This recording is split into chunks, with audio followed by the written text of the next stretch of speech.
So in today's video, we're going to be talking about how to manage multiple credit card annual fees. The decision to keep or cancel an annual fee card is always going to be a personal one, but instead of giving general pointers, I'm going to use real examples from my own personal credit card portfolio to make these points. These examples will most likely mirror the same situations that you have with your own credit card setup, and so this could be a very fun video to take a look at these what-if type of scenarios. As someone who manages multiple credit card annual fees, I'm always looking to lower these fees across my entire portfolio to see if I can improve my setup and get the best value. Of course, there's always a way to lower effective annual fees through statement credits and benefits, but we're going to be focusing on the real credit card annual fees in this video because when it comes down to it, that's the amount of money leaving your pocket, at least to start. So let's take a look at these specific scenarios. I'm going to ask 3 questions, and these questions will relate to a different annual fee credit card. The first question is, what card should I be using for grocery spending? The second question is, do I need multiple co-branded credit cards for the same hotel chain? And the third question is, should I use a high annual fee card for my everything else category, or is that really necessary? For each of these questions, I have a few alternatives that may help lower the annual fees on the cards that I currently have. Of course, let me know what you think of these alternatives or if there's another option that I've missed. So with that being said, let's first establish what cards I currently have to get a better picture of the overall situation. So here's the board of all of my cards that I have at this point. And since we're talking about annual fees, let's go ahead and overlay all the annual fees that I have on my cards. Now you can see that I have cards with annual fees and then cards without annual fees. So let's remove those no annual fee cards since we want to focus on the cards only with annual fees today. The next thing I want to do is separate the cards with annual fees that I'm using regularly versus the cards that are sock drawered for the most part since I only got them for the sign-up bonuses. I should just make a quick note that even though these cards have high annual fees, I consider these to be more like a buy-in to get the sign-up bonus and to take advantage of any benefits on the card for the same year before the card gets closed after year 1. So going back to the board, the cards that I just got for the sign-up bonus are the Amex Business Platinum, Amex Delta Reserve, and the Amex Hilton Honors business card. So we'll take these out since I won't be paying these annual fees after year 1 anyways. And although the Morgan Stanley Platinum has the highest annual fee at $695, this card makes sense in my situation and I take full advantage of not only the lounge access, but also multiple credits on this card. I also get an engagement bonus with this card that covers the entire $695 annual fee, and if that's something that you want to learn more about, I have a video completely dedicated to this topic, so I'll leave a link to that video up top as well as down in the description below. And so because I know I'll be keeping this card long term, we're also going to remove it from consideration at this point. And let's just reconfigure the board to look nicer in 3, 2, 1. So now we can see the cards in question are the American Express Gold Card, the American Express Marriott Bonvoy Brilliant and Business Cards, and the Bank of America Premium Rewards Elite Card. And so let's start with the first scenario, and that's specifically, do I really need the Amex Gold Card for groceries? As we all know, the Amex Gold Card earns 4x points at restaurants and US supermarkets for a $250 annual fee. These points are earned in the form of membership rewards points, which in my situations pretty much have to be redeemed for travel because I don't have the Schwab Platinum card, and so I can't redeem these points for cash back at a reasonable rate. So I could keep this card or I could switch it out, and here are 2 alternatives that I came up with. The first is I could product change my American Express Blue Cash Everyday card to the Amex Blue Cash Preferred card. Now this card gets you 6% cash back on groceries on up to $6,000 per year in purchases at US supermarkets for a $95 annual fee. So this could be an option, although I'd probably spend more than $6,000 per year on groceries, so I need another card to go along with this one, and I think that the best card for that purpose would be the Citi Custom Cash card. And this card could get me 5% cash back in a choice category, in this case groceries, on up to $500 per month. So taking these 2 cards together, I could get between 5 to 6% cash back on groceries for just $95, but this would be in the form of straight cash back and not a flexible point currency.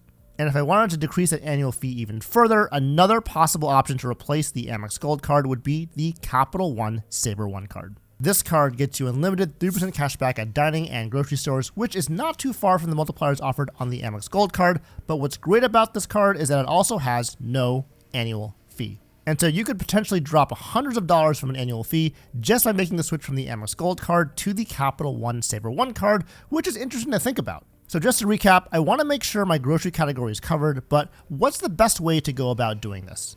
I could keep the Amex Gold Card for a $250 annual fee.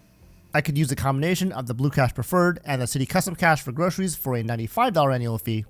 Or I could cover groceries with the no annual fee Capital One Saver One card.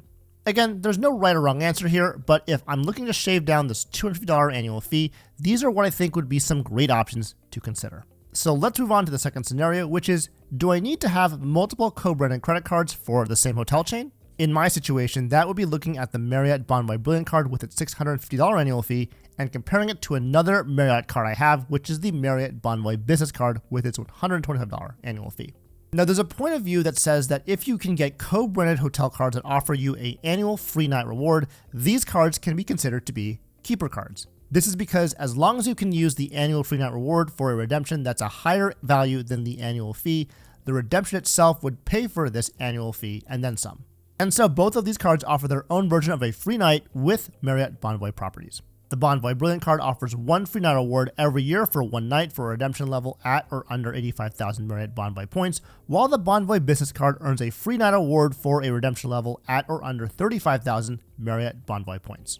The multipliers are pretty similar on each card as well, with each one getting 6x points back at Marriott properties and 2x points back on everything else. But the Business card has slightly better multipliers at 4x points back at restaurants, US gas stations, wireless telephone services, and US shipping, while the Brilliant card gets 3x points back on restaurants and on flights.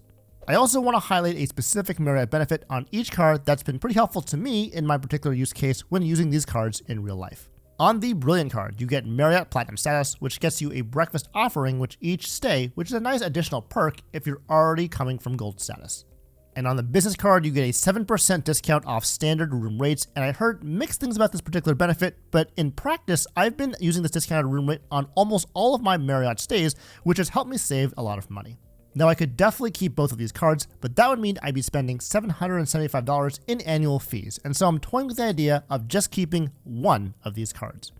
So should I keep the Marriott Bonvoy Brilliant card with its free night reward valued at 85,000 points, as well as Bonvoy Platinum status, or should I keep the Marriott Bonvoy Business card with its free night reward valued at 35,000 points, as well as its very helpful 7% room rate discount? I'm still deciding between these two options, but I'm interested in hearing what you do if you were in my situation. So let me know what you think down in the comments below. And so now let's get into our third scenario, and that is if I should keep a high annual fee card or should I use two different mid-tier cards instead. And I'm going to use my Bank of America Premium Rewards Elite card to illustrate this.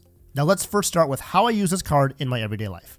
As a Platinum Honors member in the Preferred Rewards program with Bank of America, I do get that 75% points boost to the base multipliers on this card. So I get 3.5x points on travel and dining and 2.625x points on everything else with this card. And the two primary functions of this card are to be my catch-all card as well as a card I can use for primary rental car insurance. But with a $550 annual fee, is there any way I can do these things without spending so much money on an annual fee? The answer, of course, is yes, so here are two alternatives to consider. The first is that I could downgrade the Premium Rewards Elite card to a customized cash rewards card. Now up front, this doesn't really solve my problem, although now I have a nice no annual fee card that gets me 5.25% back on a choice category and up to $2,500 per quarter. But after I do this, I can open the Bank of America Premium Rewards card, which has the exact same multipliers as the Premium Rewards Elite card, including that juicy 2.625x points back and everything else, but only with a $95 annual fee. Sadly, this card does not come with primary rental car insurance, so I'd have to get a second card to deal with this, and I think the best card for this scenario would be the Chase Sapphire Preferred card. And this card also has a $95 annual fee, so if I total both annual fees together, that would be $190 total, which is much less than the $550 that I'm spending right now. And I think that'd be a great combo to use to achieve those goals I discussed earlier, but there's another card that's also a great catch-all card and also offers primary auto collision damage waiver, and that card, of course, would be the Capital One Venture X card. This card offers 2x miles back on all purchases that aren't captured in the 10x or 5x multipliers that are specific to the Capital One travel portal, as well as primary rental car insurance with only a $395 annual fee. And of course, the Venture X offers so much more in terms of perks and benefits, but the 2x multiplier and the primary auto CDW are what I'm personally interested in this card at this point. So just to recap, I would like to explore options to lower the $550 annual fee on my Bank of America Premium Rewards Elite card without sacrificing how I use this card, which is number one as a catch-all card, and number two as a card with primary auto CDW for rental cars. My options are, I could keep the Premium Rewards Elite card, I could get the Bank of America Premium Rewards card and the Chase Sapphire Preferred card, or I could replace this card with the Capital One Venture X. And with each of these options, I'd be spending $550, $190, or $395 on annual fees. Of course, there are plenty of no annual fee catch-all card options like any 2% cashback rewards card, but I'm trying to find cards to not only cover this category, but also the primary auto CDW as well. And so while these three scenarios are specific to my own credit card portfolio, I'm sure that these situations are similar to the ones that you may ask yourself when managing your own annual fee credit cards. For my own setup, I looked at the Amex Gold card with a $250 annual fee, the Marriott Bonvoy Brilliant with a $650 annual fee, the Marriott Bonvoy Business with a $125 annual fee, and the Bank of America Premium Rewards Elite card with a $550 annual fee.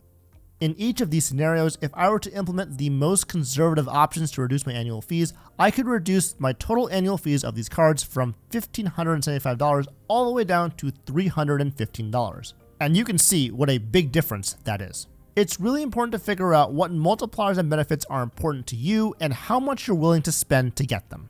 And I hope that going through this video and seeing some examples from my own personal setup gets your mental gears going so you can dive into your own credit card collection and continue to adapt and optimize the value you can get on your own annual fee credit cards. And always reevaluating your credit card setup is essential to get the best value, and it's important to be a lifelong learner. And to hear more about this, check out this podcast next where I go over the 3 must-know habits to build long-term wealth.